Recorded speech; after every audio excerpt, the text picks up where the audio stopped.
धैर्यशील माने आणि संजय मंडलिक यांनी देखील आपले उमेदवारी अर्ज भरले आहेत। मुख्यमंत्री शिंदेंच्या उपस्थितीमध्ये मोठे शक्ती प्रदर्शन करत उमेदवारी अर्ज भरण्यात आले। कोल्हापूरमध्ये संजय मंडलिक तर हातकणंगलेमधून धैर्यशील माने उमेदवार आहेत। दोन्ही उमेदवारांना जिंकून द्यायचं जनतेने ठरवलंय असं मुख्यमंत्री एकनाथ शिंदे यांनी म्हटलं आहे।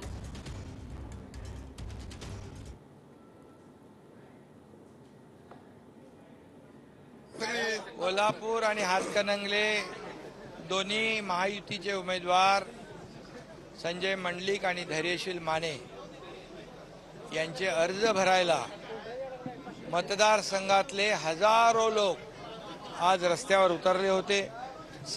मतदारांनी ठरवलंय की हे दोन्ही महायुतीचे उमेदवार विजयी करून दिल्लीला पाठवून आदरणीय नरेंद्र मोदी साहेबांचे हात बळकट करायचे आहेत आणि आदरणीय मोदी साहेबांना पुन्हा तिसऱ्यांदा या देशाचे प्रधानमंत्री बनवायचा निर्धार आणि संकल्प कोल्हापूर आणि हातकणंगले वासियांनी घेतलेला आहे।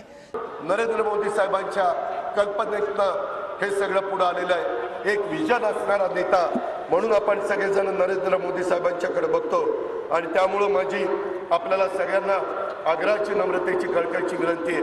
अजिबात गावामध्ये ग्रामपंचायतीत आपण एकमेकाच्या विरोधात लढलो असू, परंतु ते कुठलाही वाद लोकसभेच्या करता 140 कोटी जनतेचं भवितव्य उज्ज्वल करण्याच्या करता परवाच स्वतः नरेंद्र मोदी साहेबांनी जाहीरनामा पब्लिश केलेला आहे, सादर केलेला आहे। त्याही जाहीरनाम्यामध्ये 3 कोटी लोकांना घरं बांधून देण्याचा एक महत्त्वाकांक्षी प्रकल्प त्यांनी हातामध्ये घेतलेला आहे। म्हणून माझी आपल्याला सगळ्यांना पुन्हा एकदा आग्रहाची नम्रतेची विनंती आहे, जातीचा पातीचा नात्याचा गोत्याचा कुठलाही विचार करू नका।